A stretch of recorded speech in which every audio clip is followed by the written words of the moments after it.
I didn't think I would see you here. Are these two your friends? Yes, we had the fortune of meeting not too long ago. They are quite a knowledgeable and talented pair, and a pleasure to be around. Traveler, we were just discussing the history of Rex Lapis. Would you like to listen? This, good sir, seems not to appreciate the almighty power of the Lord of Geo. As a professional archaeologist, I'm inclined to correct some of his erroneous views. We are discussing the whereabouts of the first Mora.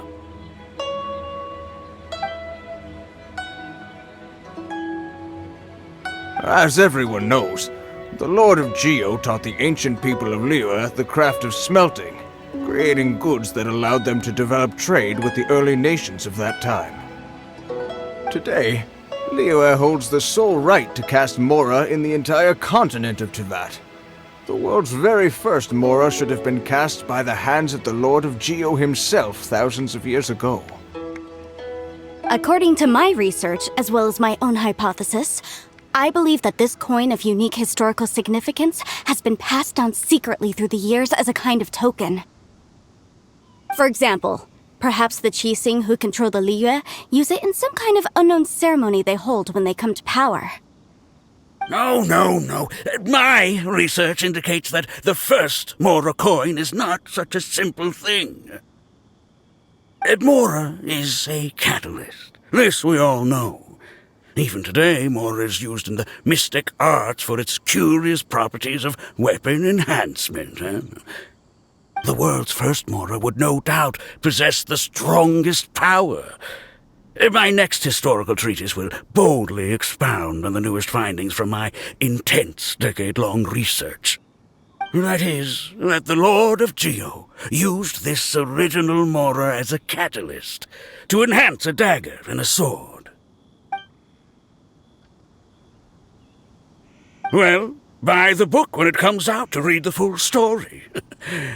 For now, I will only reveal this. The one who finds the dagger shall become supreme in Liyue, and the one who finds the sword may be crowned Liyue's sovereign. I can't say I agree.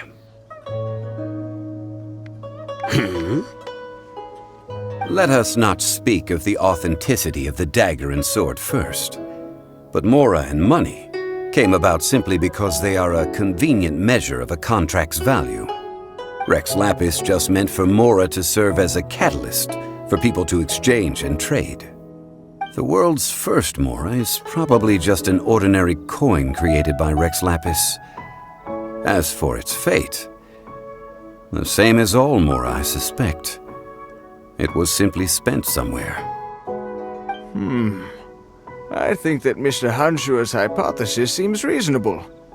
Mr. Zhongli's argument, on the other hand, lacks any evidence. How can you so easily dismiss the Lord of Geo's profound foresight? No, I am not debating right or wrong. I am simply stating a fact. Enough! Do you think you understand the Lord of Geo more than me? I know but little about history, and I wouldn't dare to brag. But discussion is meaningless if everyone has the same opinion, no? Well then, answer me this. Long ago, when Liyue Harbor was being constructed, the Lord of Geo taught the people how to build houses. The model home he used to teach them was completely cast from Mora, correct? That is correct, indeed. Okay, then tell me. Why would the Lord of Geo do something so extravagant if not because of the mystical power that Mora contains? There's a simple explanation, really. To the god of wealth and commerce, what material is easier to get than Mora?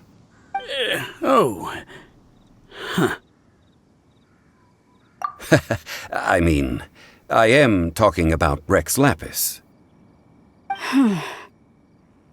Excuse me, sir. I have some questions about archaeology. Can we find somewhere quiet to chat? I mean, if it's okay with you. Oh, it's no problem at all.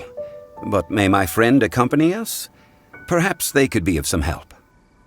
Of course. They can come if that's what pleases you, sir. Let's go.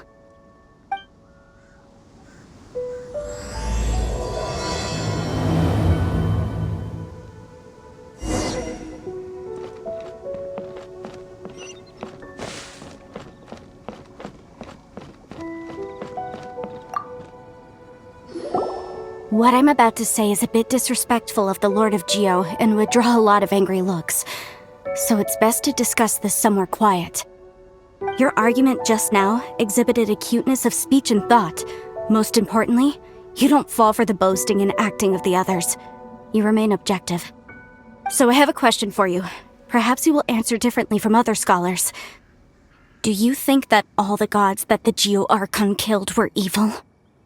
Let's not analyze it in terms of good versus evil. Rex Lapis placed great importance on the integrity of contracts. So any gods he killed certainly must have broken some kind of contract.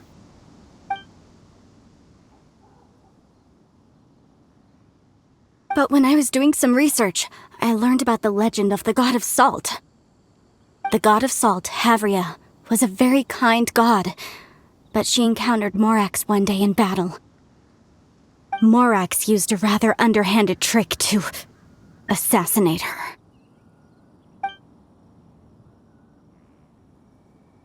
This bit of history is a long story. But you may not like the truth when you hear it. Don't worry, please tell me what you know. This event, I've already searched for answers for a long time. Quite so. I don't know where to begin.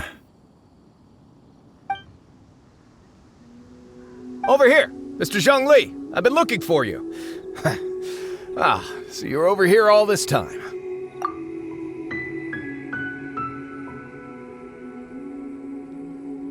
First of all, I'm not holding a weapon. There's no need to overreact now. I'm simply an archaeological researcher from Snezhnaya. I'm not here for trouble. But this time, I registered with the Liyue Ministry of Civil Affairs. I could show you the official documentation if you want to see it. I will be conducting an archaeological survey here, the results of which will all be shared with the ministry. I heard that Wangsheng Funeral Parlor had a consultant named Zhongli with immense knowledge of ancient history and archaeology. So I paid Wangsheng Funeral Parlor a handsome amount to hire Zhongli as my own consultant while I'm in town. So you mean to say that this is work for the Wangsheng Funeral Parlor, yes? Well, since it's work, I don't have a choice. A consultant of the Wangsheng Funeral Parlor must respect their duty. Of course you would be such a reasonable man. Well then, let's head out now, shall we? Wait, if you are studying archaeology, can I go too? I am also a scholar in this field, so I can help. That will give us a chance to continue the topic we were just discussing. Oh, and you should tag along too. This experience may be of help to you on your future adventures. It is a story from before the rise of the Seven. Although the god of salt has already perished, it will still be a meaningful experience for your journey. Wait. This is an archaeological expedition, not a tour group. That's too many people. But this friend of mine has a treasure-finding talent, surpassed by no one. It will surely be of great help to us. Oh? What talent? If my friend espies a treasure chest, they will absolutely find a way to open it. Well, that is quite enticing. All right, then. Well, let's go. There's no time to waste. When the Overlord of the Vortex was crushed by the Jade Chamber recently, perhaps something of interest was washed ashore. An ancient artifact would be good. Traces of ancient activity would be great. But a piece of the god's limb would be even better. Who knows what surprises we may find.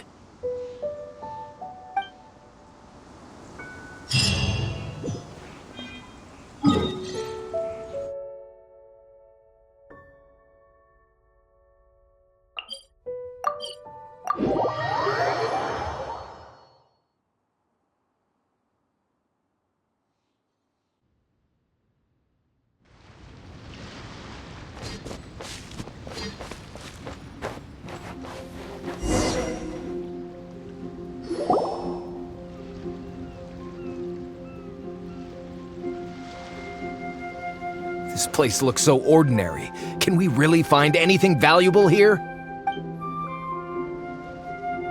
I don't mean the scenery, but rather that there should be something out of the ordinary. A big battle did just occur and all, and I don't even know where to begin looking here. Guyan Stone Forest is actually the perfect place to be, if you wish to learn about the gods or the history of the Archon War. Legend has it that Rex Lapis threw spears made of large rock into the sea here. Pierced after many years of wind erosion, those stone spears have turned into the unique rock formations we see now.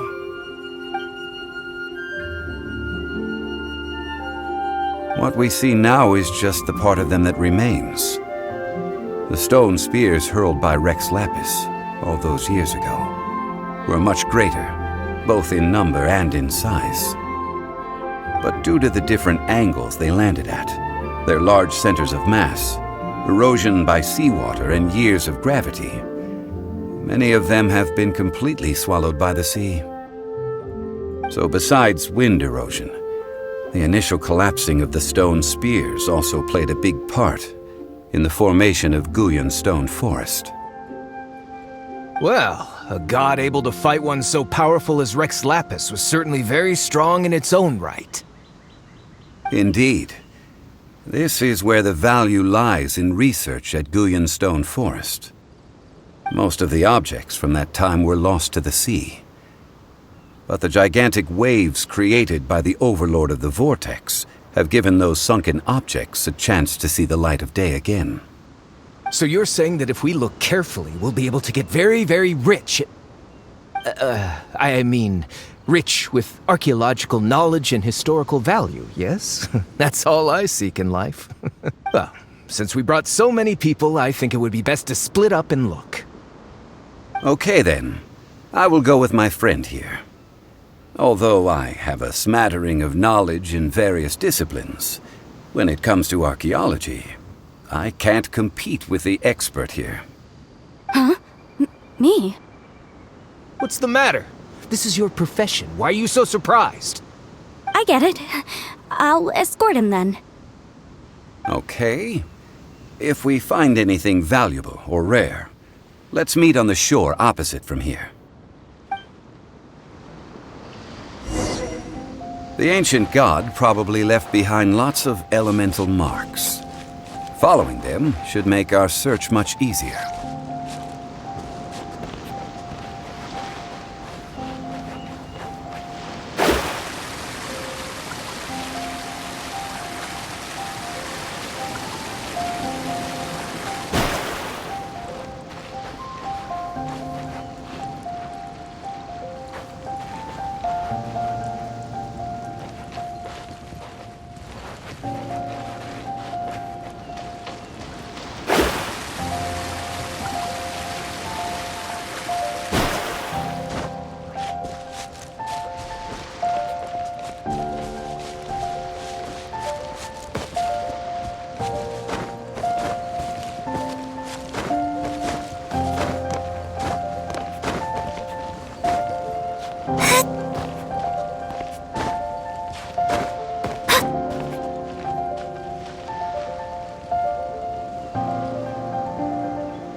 Let me scrub.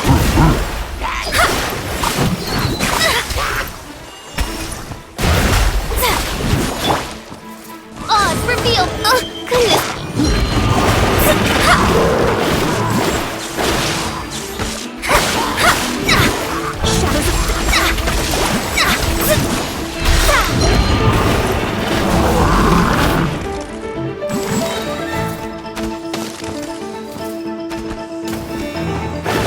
Written in the stars.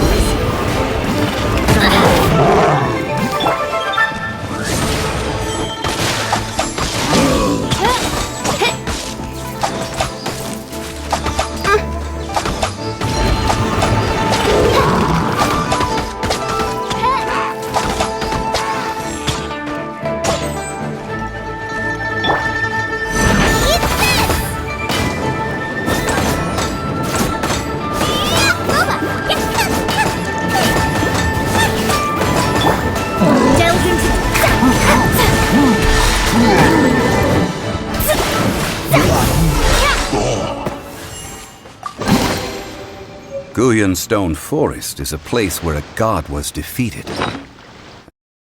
And its remnants still affect the area to this day.